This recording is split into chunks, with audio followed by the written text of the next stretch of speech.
Hey guys, and welcome back to the finale of LostWinds. Yep, we only have 2 memory chests to go, and then we will be able to restore Dio to his former glory. I really hope something really bad doesn't happen when Dio gets all his memories back. That would be the worst, and very climactic. Yes, I mean, hopefully, it's just a nice, simple run, you know? Nothing complicated happening. Man, we're not subtle in the slightest.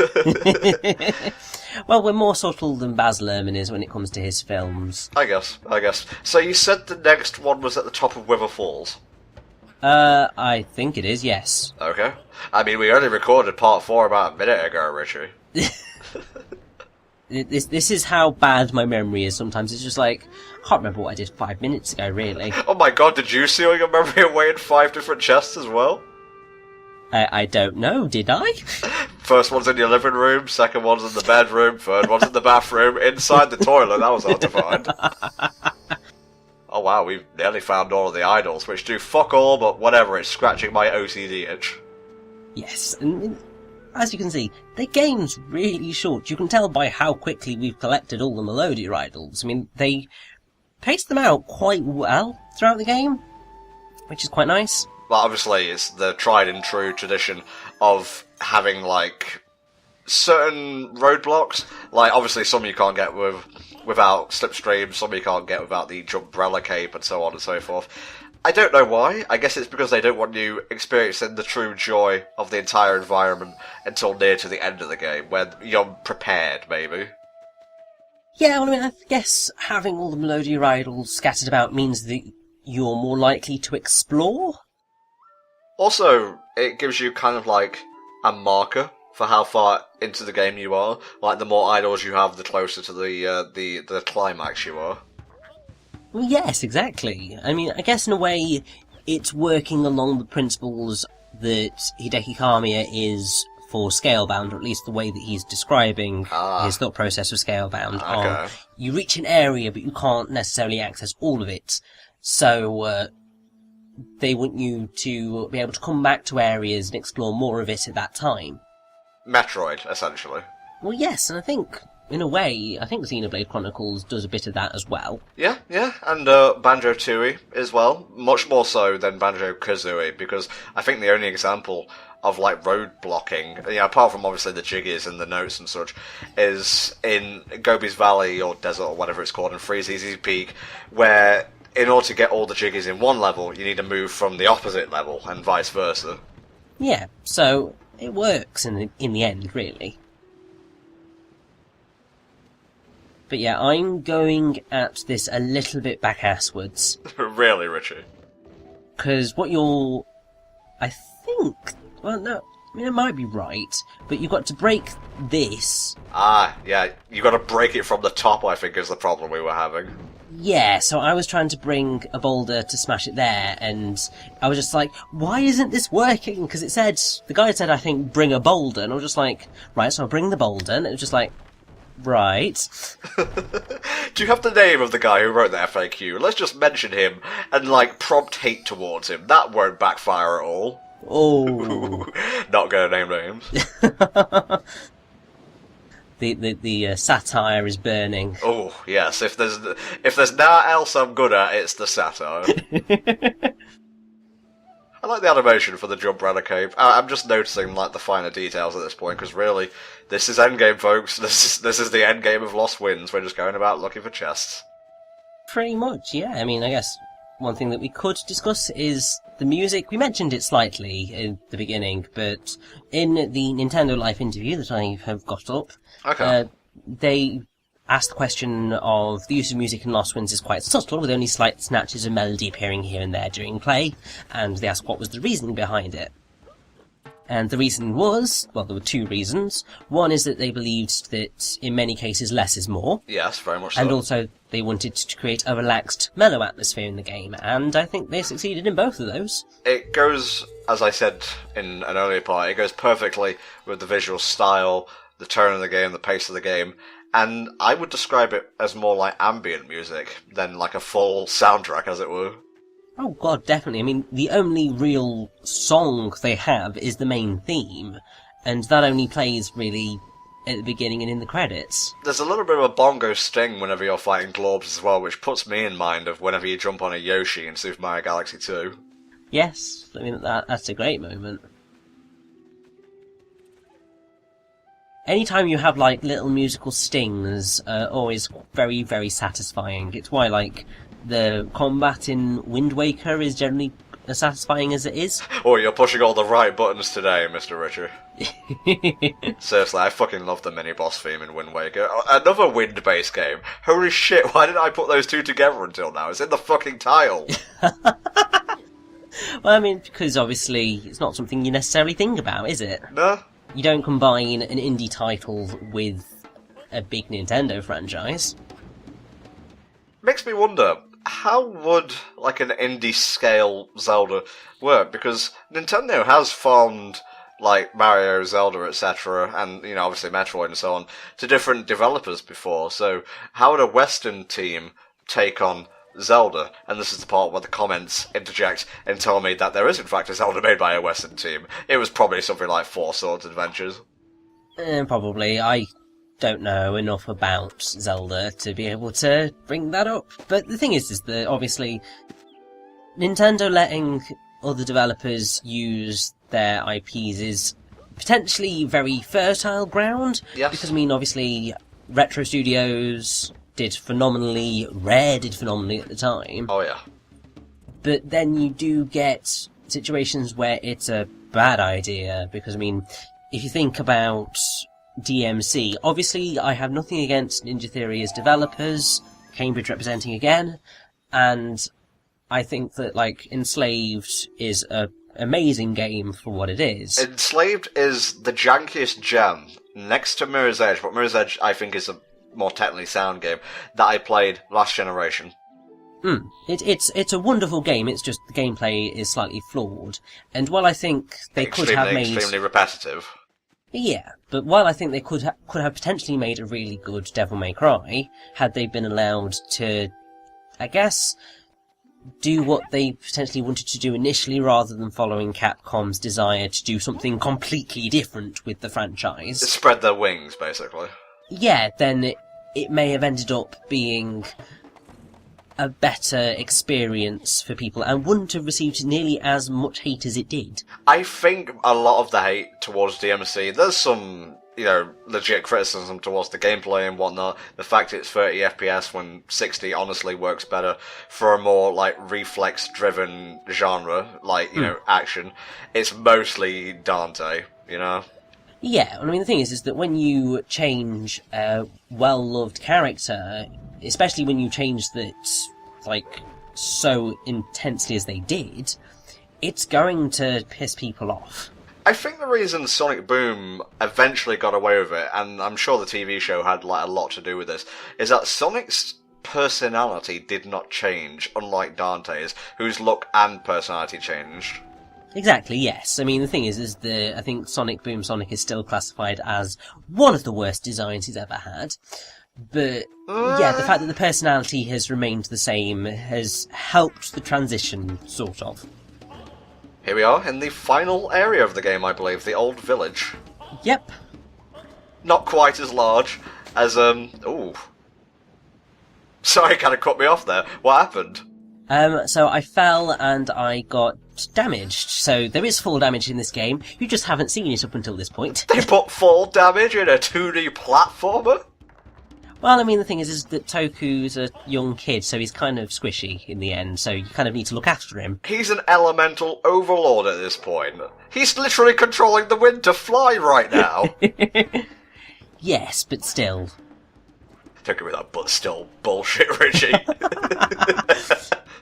Well, I should point out that, so remember that jumping, biting enemy? Ah, yes. Yeah, there's another one that was just on that ledge there, and when I recorded this the first time round, before I had to do the redo, I got caught by that, and it resulted in a death. Oh. Because I couldn't escape. Damn. It was so I ended up restoring at the save point, but it was just like those things are vicious and just unpleasant, so avoid them at all costs, even though there's like two, one in that kind of one area and one there. What, that's it? No others in the game at all? There are literally no others. Huh. I suppose it makes sense for a more difficult enemy only to appear in the later parts of the game. Yeah, but in the end it kind of feels a bit pointless. It's just like, you've designed this enemy, and if you wanted to make the combat and stuff a little bit more exciting, because you can't kill them, at least I don't think you can, then they would have been a perfect way of increasing the difficulty, really. Alright, second verse same as the first. Transfer the rock from point A to point B, and that is your puzzle for today. Yep, I mean, this is essentially the final puzzle of the game. Slipstream, Richie, slipstream. Yeah. I'll play the game how I want, Tom, you asshole. It's how I roll all the time. I think you only need to do part of this to get the memory chest, but because we want to get the final Melodia idol, we need to do all of it. Ah, I see, you gotta bring this guy down from here, put him on the switch. He was being very stubborn back there. Oh, definitely. I was just like, come the hell on, move! I mean, I think what the game wants you to do is come up here first, break it through, and then, because you've got this sound ball, you don't have to worry about the enemy. Was setting that globe on fire really necessary? I mean, a short gust of wind can destroy these guys. Well, I mean, the thing is that they are weak to fire, so you've seen the bubbling globe pools throughout the game. Those, you need to slipstream fire onto them to be able to destroy them. I'll do the globes, like, constantly respawn until you do. Yes, basically, so it's something you need to do if you want to beat the game. Fair enough, mate. Because it's going to become majorly integral in a few minutes' time. Oh, well, there we go. We have all the Melodia idols. Indeed we do, and we get absolutely nothing for Absolutely, fuck all. But it scratched the itch, and I do appreciate you redoing the game. It's okay. Because the original version, as I mentioned earlier, had Richie stopping to look at a guide every so often, so it made Toku look very absent-minded. Although the thing that is actually quite worrying is that in the end, it took about the same amount of time as this run did. What the fuck? I know! Can't win nothing. It's ridiculous. I mean, the thing is that in the end, it's a short game, so it was only going to be a matter of a few minutes anyway. Yeah, you get that, guys? It's a short game. I'm not sure in how many other permutations we can describe it. It's short, it's small, it's, not very long. Bereft of length. Pretty much, yes. But that was the last memory chest. Huzzah! So we need to return to Dio. Hopefully he hasn't developed vampire powers, that would be embarrassing. I know, it would be, wouldn't it? I'm pushing that JoJo angle as hard as I can. And I'm sure the JoJo fans are appreciating it. All three of them. I have to say, before we, go out of the mushroom's reach, I love the Sonic-esque mushroom bouncy platforms in this game. It just always put me in mind of, Casino Night Zone and so on. It is pretty damn cool. Or, Mushroom Hill Zone, to use a more apt description. Yes, that would probably work a hell of a lot better. What the hell goes on in your mind, Tom? Oh, I like these mushroom things. It reminds me of something out of Sonic, just like in Casino Night Zone. Man, that blob got wrecked. Now, I remember we were coming out of the old village and I was just like, I need health. I can't remember where I get health along the way. Oh my god. There we go. Wasteful. I had a little bit of OCD with how much health I had. I was just like, I don't want to go into the final boss without any health. Yeah. Because then I'm just going to be taunted by, that quarter missing for the entire run. Well, the final boss isn't very hard, but you just want to be careful, Well, that, and also, I just want full health. Just give me my full health. Okay, I'm not asking for a lot here. But yes, as soon as you speak to Dio, we are going into a final boss. For a game that's got such little amount of combat, there is a final boss. It's always weird to see games like that have like very little enemy encounters, but they felt the need to put in a final boss. Ico. Well, I mean, the thing is... Sorry, Eco. The thing is, in the end, final bosses are a thing of video games, and they do generally, when they work and are well done, make for a very satisfying conclusion. There are very few art games that can get away with like having a non-standard gaming ending. Also, a little bit of a nitpick on my opinion of Eco. There are a lot of enemy encounters, but there is only one specific boss per se. Well, I mean, a game I'm thinking of which has got a final boss, but which it's a terrible boss, is Alice Madness Returns. So American McGee's Alice sequel. Ah, okay. Because the only boss in that game is the final boss. And it'd be fine if there were more bosses, but it's just a bit of a waste in the end.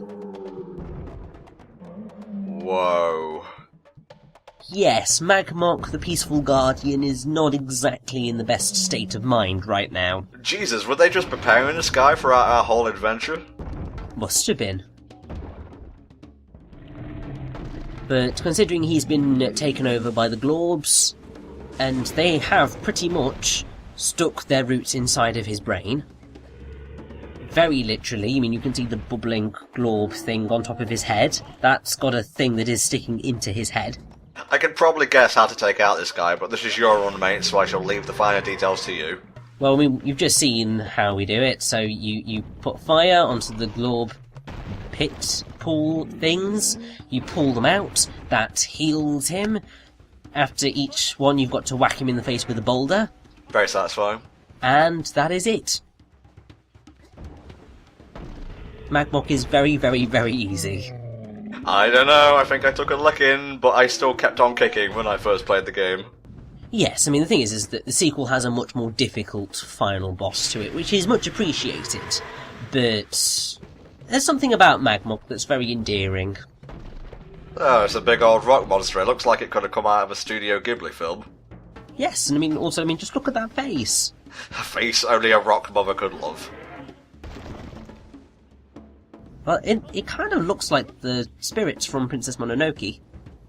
I was thinking more Spirited Away. Whenever I talk about Ghibli, that's basically what I'm referring to. Well, I mean, it is one of the most famous titles that they ever made. That's it. We have beaten LostWinds. Indeed we have. And we now get a rather prolonged ending sequence. We get to run about for a bit, which is why I'm using the Jumbrella cape. That's what you get when you try and do your cutscenes in-engine, I guess. Yeah, it's just like, you could have just done like a cutscene and then it would have been fine, but no, you had to allow me to run about for a bit. That's what I think of when I think of a Nature Guardian. Mossy, rocky, not a glob in sight. Yes, and he is adorable, much more so this way. Thanks for doing absolutely fuck all, Dio, by the way. I know he let the kid do everything. You'd think as like a wind elemental, he would have had some like rudimentary power at the very least, but I guess he needed that last final push, and that's what Magmok was guarding. Well, he's not a wind elemental, that's Enril, but I don't know what power he does have. Ah, okay. At all. It's never explained. Thank you for once again correcting my ignorance. These cutscenes are adorable. Indeed they are, and this is the ending of the game. Lovely. So, finally, your opinion of LostWinds as a whole, Richie? It's adorable, it's fun, it's relaxing, it's a bit short, and there's not really a whole lot of replay value after completing it, but I love it all the same. Dio sends out a message telling everyone, yes, there will be a sequel, but sadly that sequel will end on a cliffhanger, and there'll never be a third game. So is this just like implying that Balthazar, whatever, Balasar, is just like alive and kicking right now? Pretty much, yes. Well, okay, LostWinds in Entom's opinion, charming, sweet, really short, pick it up. It's on, like, WiiWare, or was, but it's also on iOS now, so give it a shot, and you can decide for yourself whether it's worth the money. I've been Entom64. And I've been X-Gamer Richie. See you next time for another HellfireComms playthrough. Goodbye.